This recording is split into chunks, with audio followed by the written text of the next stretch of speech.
Graça e paz, meus amados irmãos, boa noite para vocês. Queria pedir a gentileza de abrirem as suas Bíblias, 2 Samuel, capítulo 9. 2 Samuel, capítulo 9, leremos os 13 versos desse capítulo, que diz assim: Disse Davi: Resta ainda porventura alguém da casa de Saul, para que eu use de bondade para com ele, por amor de Jonatas? Havia um servo na casa de Saul, cujo nome era Ziba. Chamaram-no que viesse a Davi. Perguntou-lhe o rei: És tu Ziba? Respondeu: Eu mesmo, teu servo. Disse-lhe o rei: Não há ainda alguém da casa de Saul, para que use eu da bondade de Deus para com ele? Então Ziba respondeu ao rei: Ainda há um filho de Jonatas, aleijado de ambos os pés. E onde está? Perguntou-lhe o rei. Ziba lhe respondeu: Está na casa de Maquir, filho de Amiel, em Lodebar. Então mandou o rei Davi trazê-lo de Lodebar, da casa de Maquir, filho de Amiel. Vindo Mefibosete, filho de Jonatas, filho de Saul, a Davi, inclinou-se, prostrando-se, com o rosto em terra. Disse-lhe Davi: Mefibosete. Ele disse: Eis aqui teu servo. Então lhe disse Davi: Não temas, porque usarei de bondade para contigo, por amor de Jonatas, teu pai, e te restituirei todas as terras de Saul, teu pai, e tu comerás pão sempre à minha mesa. Então se inclinou e disse: Quem é teu servo para teres olhado para um cão morto tal como eu? Chamou Davi a Ziba, servo de Saul, e lhe disse: Tudo o que pertencia a Saul e toda a sua casa dei ao filho de seu senhor. Trabalhar-lhe-ás, pois, a terra, tu e teus filhos e teus servos, e recolherás os frutos, para que a casa de teu senhor tenha pão que coma. Porém Mefibosete, filho de teu senhor, comerá pão sempre à minha mesa. Tinha Ziba 15 filhos e 20 servos. Disse Ziba ao rei: Segundo tudo quanto meu senhor, o rei, manda a seu servo, assim o fará. Comeu, pois, Mefibosete à mesa de Davi, como um dos filhos do rei. Tinha Mefibosete um filho pequeno, cujo nome era Mica. Todos quantos moravam em casa de Ziba eram servos de Mefibosete. Morava Mefibosete em Jerusalém, porquanto comia sempre à mesa do rei. Ele era coxo de ambos os pés. Vamos orar? Amado Deus, aqui estamos mais uma vez diante da sua palavra, e o nosso desejo é sermos alimentados por ela.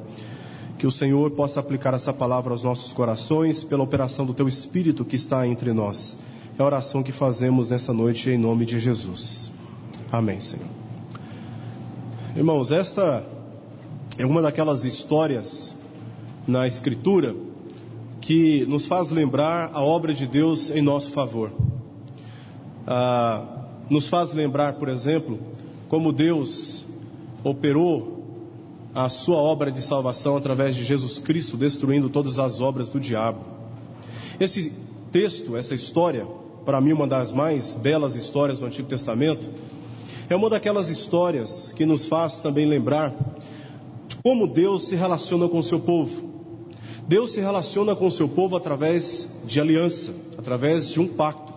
A relação de Deus conosco é uma relação pactual. E pacto na Escritura é muito mais do que um acordo entre dois homens, sendo que uma parte pode sentir-se desobrigado da sua responsabilidade e o outro, no direito de por ter sido violado, abandonar também a sua parte.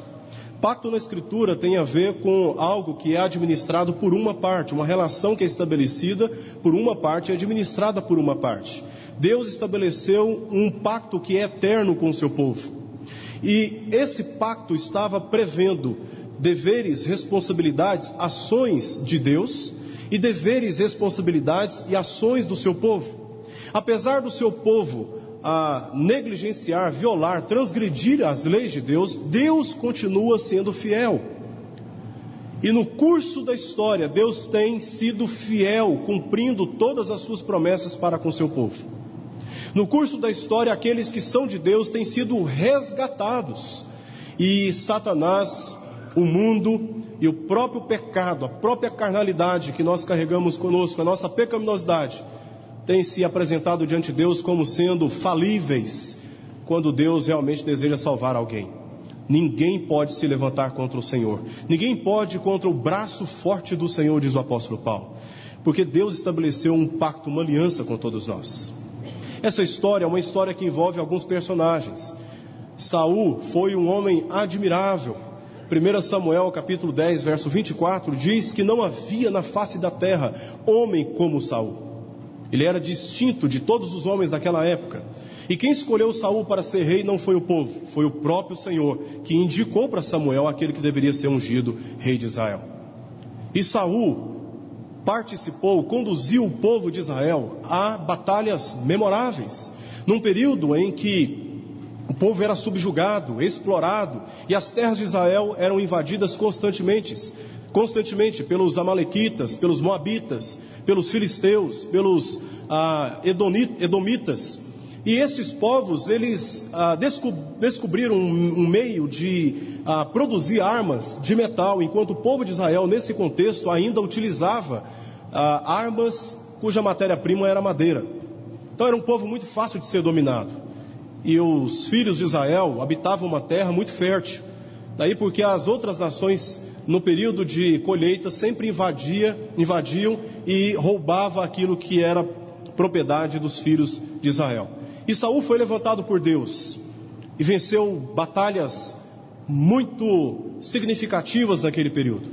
Houve uma ocasião, se eu não me engano, 1 Samuel capítulo 15, que Saul saiu para o campo. Quando ele voltou, o povo estava chorando por causa de uma ameaça que havia chegado.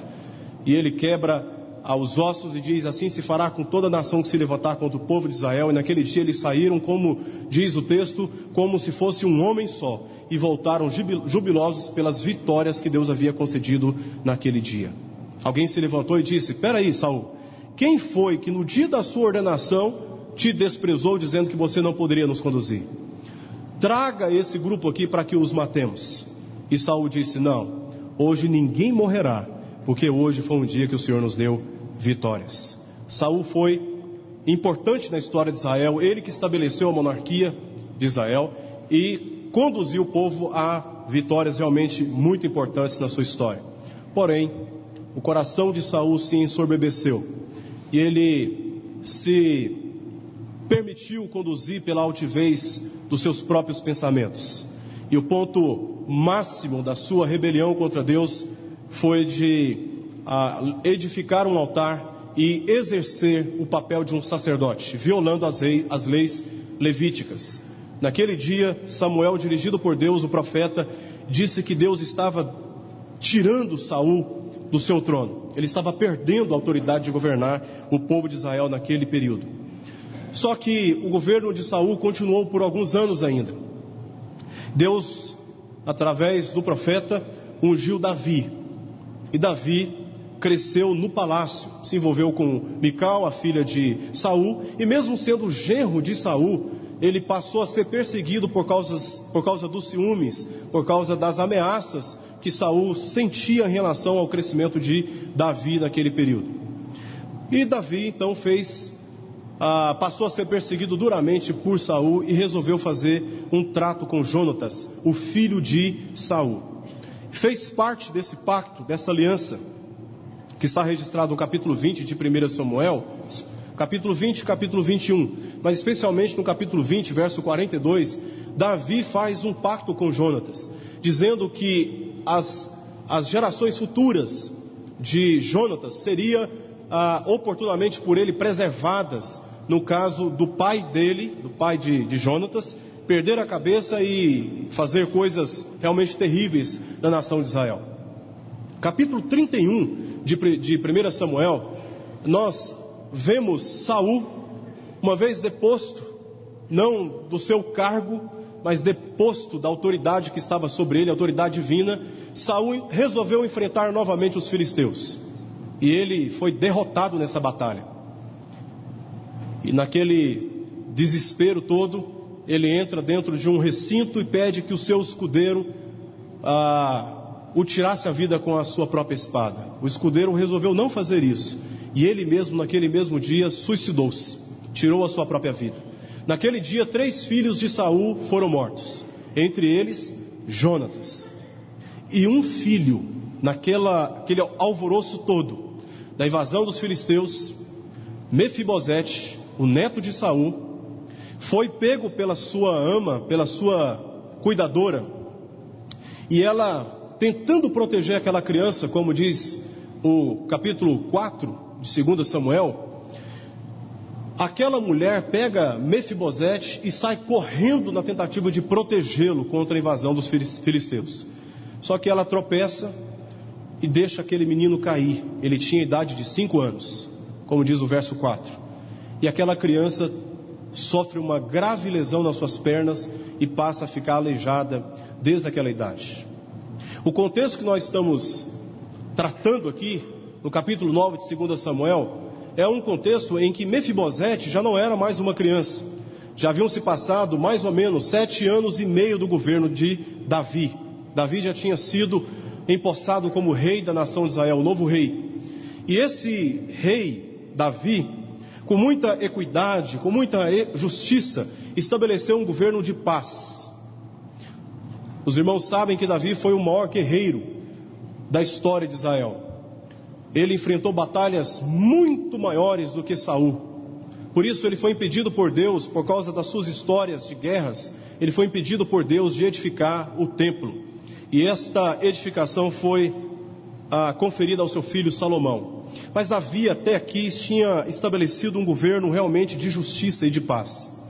E num certo momento ele se lembra de uma aliança que ele havia feito com Jonatas, o seu amigo, filho de Saul.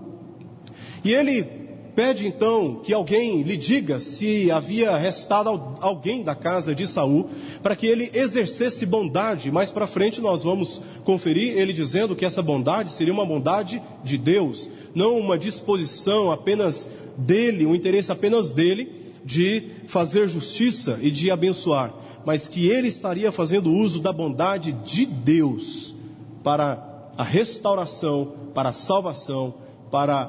a salvação de alguém que tenha restado da casa de Saul.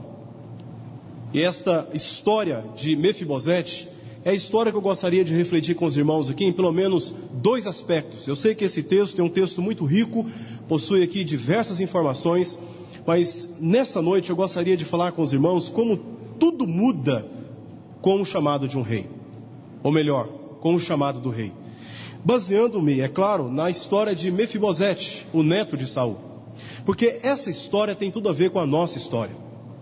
E antes de qualquer coisa, eu gostaria de destacar a primeira argumentação com os irmãos, que o pecado não considera a pessoa. O pecado não considera a pessoa. Será que poderíamos repetir esta sentença? Vamos tentar? O pecado não considera a pessoa. Mefibosete era da linhagem real. Ele era filho de Jonatas, herdeiro por direito do trono de Davi.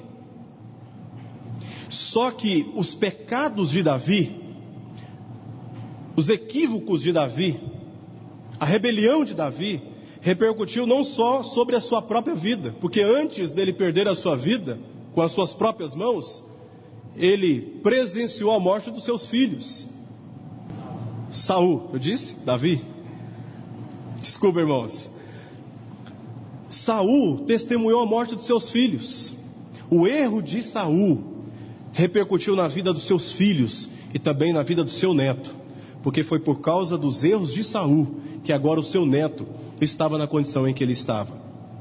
O pecado não considerou, nem mesmo alguém da linhagem real, porque o pecado não considera nenhum de nós. Romanos capítulo 3, verso 23 diz que todos pecaram e carecem da glória de Deus. Todos nós fomos afetados pelo pecado. Todos nós sofremos os efeitos do pecado. Todos nós fomos feitos cativos por causa do pecado. E esse texto mostra para nós, pelo menos, 3 descrições a respeito de Mefibosete que tem tudo a ver conosco. A primeira descrição que nós temos no próprio texto é que ele estava numa condição de condenação. Era natural naquela época, um rei que assumisse o reinado, ele procurava todos os filhos do rei anterior para tirar a vida, a fim de não sofrer nenhuma ameaça durante o seu governo a respeito daqueles que tinham direito legal sobre aquele reinado. Então era natural. No caso de Davi, o que Davi deveria fazer era ir atrás de todos os da casa de Saul e providenciar o assassinato de cada um deles, para que o seu governo fosse perpetuado através da sua linhagem, não do rei anterior. E Mefibosete está numa condição aqui, numa condição de condenação. É por isso que a sua ama inicialmente tenta protegê-lo. E depois alguém leva Mefibosete para uma região chamada aqui de Lodebar, que significa sem pasto, um lugar ermo, onde nada poderia ser produzido. E colocaram Mefibosete naquele lugar, onde ninguém tinha interesse, porque não se produzia nada. Era um lugar realmente tenebroso. E graciosamente ele foi colocado na casa de Maquir, que significa valoroso. Por ser aleijado, não tinha condições de cuidar de si mesmo. Mas na casa de Maquir ele estava escondido, sendo cuidado por Maquir. E a sua condição era de fugitivo. Ele convivia com as tensões, ele convivia com aquela sensação de perseguição constantemente, sabendo que o rei, a qualquer momento, uma vez encontrado, poderia tirar-lhe a vida. Mas a condição também de Mefibosete era uma condição de completa miséria.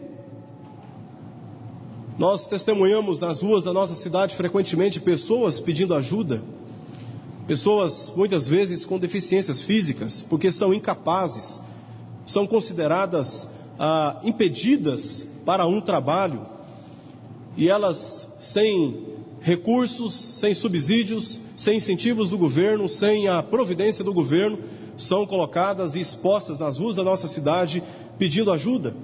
E se elas não recebem ajuda nas ruas, elas padecem nas ruas da nossa cidade.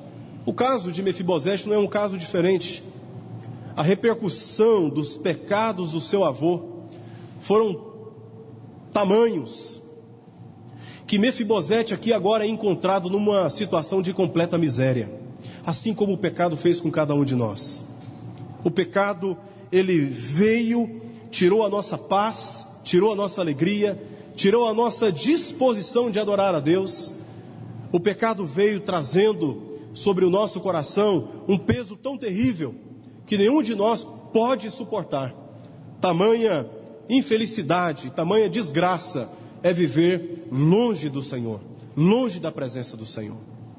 Esta é uma condição de Mefibosete aqui no texto. Uma outra condição de Mefibosete é uma condição de desonra.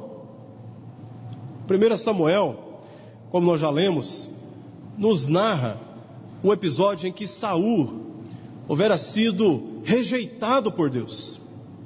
Tudo o que havia sobrado para Mefibosete era a história da sua família. Qual é a história da sua família? A história da sua família começa lá em Saul, o rei de Israel, um homem que se tornou tão popular que muitos anos depois, no Novo Testamento, um homem resolveu, quando viu seu filho nascer, colocar o nome em homenagem a ele, Saul, que nós conhecemos como Paulo. A história de Mefibosete está relacionada com o seu avô. E a história da sua família é uma história de desonra. A família é o lugar onde nós recebemos as primeiras lições da vida. É o lugar onde nós devemos ou deveríamos receber e sermos recebidos o conforto, o carinho, o respeito. O lugar onde nós deveríamos nos sentir protegidos e guardados. O lar é o lugar do nosso conforto. Mas Mefibosete não está aqui sendo acolhido por ninguém da sua família, ele não tinha mais notícias da sua família, ele estava numa condição de desonra, fugido por causa das perseguições e da eminente ameaça que a sua vida corria com o governo de Davi. A história de Mefibosete é uma história muito semelhante à nossa. Nossa condição no pecado é uma condição de miséria espiritual. Nós não encontramos em nós qualquer motivo para recebermos qualquer favor da parte de Deus. Nós nos encontramos numa condição de desonra. E o pecado, além de um estado permanente em nós, é também uma ação deliberada contra as leis de Deus. E estas ações, uma vez manifestas publicamente, nos trazem muita vergonha. Nos fazem nos sentir pequenos, abatidos. E nós sabemos o quanto o pecado é devastador para a nossa relação com Deus. A nossa condição é uma condição de condenação. Todos nós, por causa do pecado, fomos condenados eternamente, banidos da presença de Deus, assim como Adão e Eva foram banidos do jardim do Éden. O pecado nos afastou mortalmente da presença de Deus para todo sempre. Esta é a maior infelicidade do ser humano. É de levantar cedo, trabalhar, produzir, sentir-se valorizado pelas suas boas ações e ao mesmo tempo, lá no seu íntimo, saber que a sua vida está distante de Deus. Esta é a maior e mais terrível infelicidade que um homem pode ter. É de se ver afastado do caminho do Senhor e nem ter segurança da sua própria salvação. Ele sabe que se ele morrer hoje, ele não estará com o Senhor, ele estará afastado do Senhor para todo sempre. O pecado nos condenou. Mas a história de Mefibosete muda quando o rei Davi resolve chamar aquele que é encontrado como o último vivo da casa de Saul. Se por um lado o pecado não considera a pessoa e não considera mesmo, não é porque eu fui criado basicamente no Evangelho. Minha mãe, uma presbiteriana tradicional, meu avô era um presbítero da igreja de Itapuranga. Eu cresci no Evangelho. Infelizmente, meu pai até hoje não é um homem temente a Deus. Um envolvimento durante muitos anos com a maçonaria, com o espiritismo, com o catolicismo. Então a minha casa era uma mistura de temor vivo de Deus, da sua palavra, e ao mesmo tempo não. Mas eu fui criado, tive a graça de ser criado no Evangelho, com as orientações da minha honrosa mãe. Mas, irmãos, não é porque o meu avô era presbiteriano, não é porque minha mãe era presbiteriana e depois migrou-se para a Igreja Cristã Evangélica do Brasil, que eu também, sendo acompanhado por ela e sendo levado por ela à igreja, que estou isento do pecado. Pelo contrário, jamais ir para a igreja poderia me isentar do pecado. Eu não estou isento do pecado. Mesmo como pastor, hoje eu não estou isento do pecado. E eu sei quais são os danos do pecado. E a nossa esperança, a nossa salvação, o que nos dá mais alegria, é sabermos que enquanto o pecado não considera a pessoa, a salvação de Deus considera a pessoa. Porque diz aqui o texto, Davi manda chamar Mefibosete, não importa onde Mefibosete está, vá ao encontro de Mefibosete e traga-o aqui, porque eu quero exercer a bondade de Deus sobre ele. E Ziba se levanta e vai em busca de Mefibosete, assim como nós lemos em Lucas capítulo 19, Jesus dizendo que o Filho do Homem não veio salvar os sãos, mas ele veio buscar aquele que está perdido. Como nós lemos nas parábolas do capítulo 15, do homem que procura a ovelha até encontrar, da mulher que procura a moeda até encontrar, e do pai à porta da casa que ao ver o seu filho corre ao encontro dele e o abraça, e o restitui, e o restaura a sua dignidade. A salvação de Deus considera a pessoa. Deus considera você, onde você está. Deus considera a sua história. Deus olha para você de maneira pessoal, individual. Não importa a sua história, não importa os efeitos hoje do pecado sobre a sua vida. Deus olha para você, porque Deus considera a pessoa. Deus considera você para te salvar. E a transformação da história de Mefibosete começa com um chamado. Um chamado que exige um resgate deste homem que está na casa de Maquir, filho de Amiel, em Lodebar, num lugar carregado de insignificância, num lugar onde as pessoas não davam atenção, um lugar onde não se poderia ter qualquer tipo de expectativa positiva, exatamente como muitas vezes nós nos sentimos também por causa do pecado, desmerecidos da graça de Deus, nos sentindo desvalorizados, abatidos. Mas Deus olha para o homem que está lá naquele lugar onde ninguém está percebendo, e Davi manda chamar Mefibosete. O resgate que tem início com um chamamento. É Deus aqui. A história de a história de Davi com Mefibosete é apenas uma sombra daquilo que Deus fizera com cada um de nós, de acordo com o seu pacto, de acordo com a sua aliança. O nosso resgate começa com um chamamento, assim como Davi fez com Mefibosete. E esse resgate exigiu um relacionamento. Se você observar no capítulo 9, verso 7, verso 10, verso 11 e verso 13, por 4 vezes, Davi está fazendo menção de que Mefibosete, aqui diante do rei, se apresentando como se fosse um cão morto, tamanha era a insignificância que Mefibosete reconhecia a respeito de si mesmo no verso 8. Davi está dizendo: este homem, aleijado dos pés, filho de Jonatas, neto do meu inimigo, verso 7, final do verso 7, ele comerá pão sempre à minha mesa. Verso 10, no final, comerá pão sempre à minha mesa. Verso 11, comeu, pois, Mefibosete à mesa de Davi. Verso 13, comia sempre à mesa do rei. Esse resgate exigiu um relacionamento. Mefibosete não foi simplesmente retirado de Lodebar para o palácio. Não, havia o interesse de Davi de ter um relacionamento, um novo relacionamento com ele. E o temor de Mefibosete é porque ele sabia que o que ele merecia era a morte. Ele sabia da sentença que estava sobre ele. Por isso ele sente esse temor diante de Davi.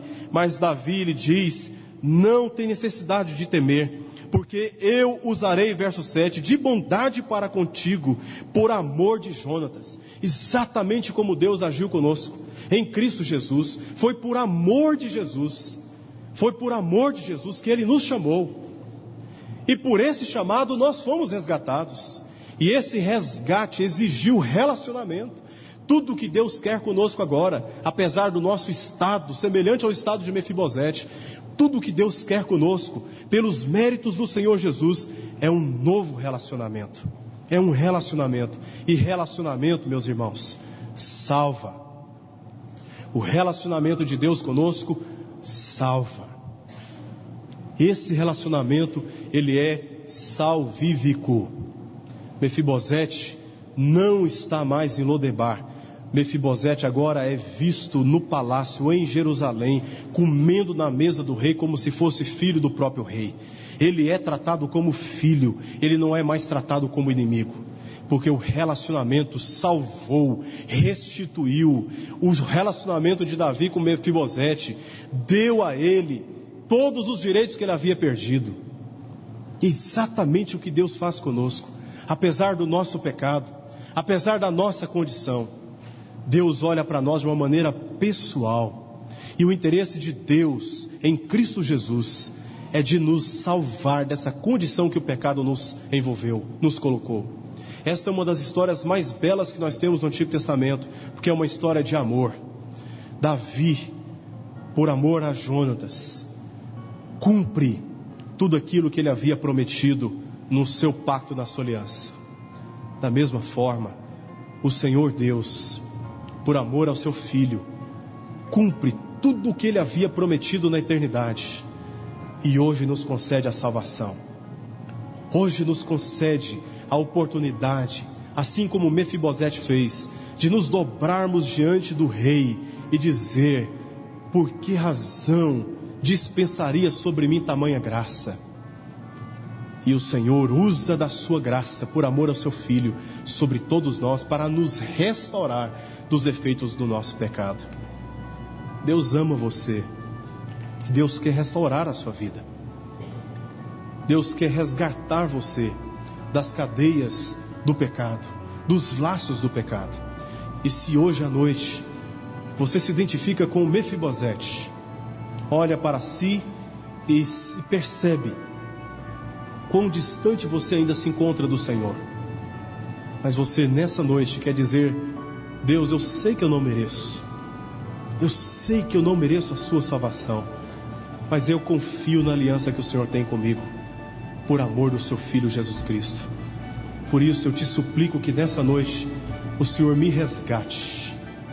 E se você nesta noite está ouvindo o chamamento do Senhor, se nessa noite Deus está chamando você no seu coração, e o Espírito está te convencendo da necessidade de você se entregar aos pés do nosso Rei Jesus Cristo, eu queria que nesse momento você baixasse a sua cabeça. E não estarei te chamando aqui à frente, mas aí, onde você está, nos segredos do seu coração, Deus sabe muito bem. Ele pode transformar a sua vida para sempre. Se você estiver em Lodebar, numa terra árida, sem pasto, sem vida, hoje Deus quer te trazer para Jerusalém, para sentar-se na mesa do rei, comer com ele, cear com ele, ter comunhão com ele para todo sempre. Hoje pode ser o dia da sua salvação. Hoje pode ser o dia de um resgate eterno. Hoje pode ser um dia em que as obras de Satanás serão destruídas para todo sempre. Por isso vamos orar nesse momento. E se você deseja colocar a sua vida assim na presença do Senhor, faça essa oração diante dele agora.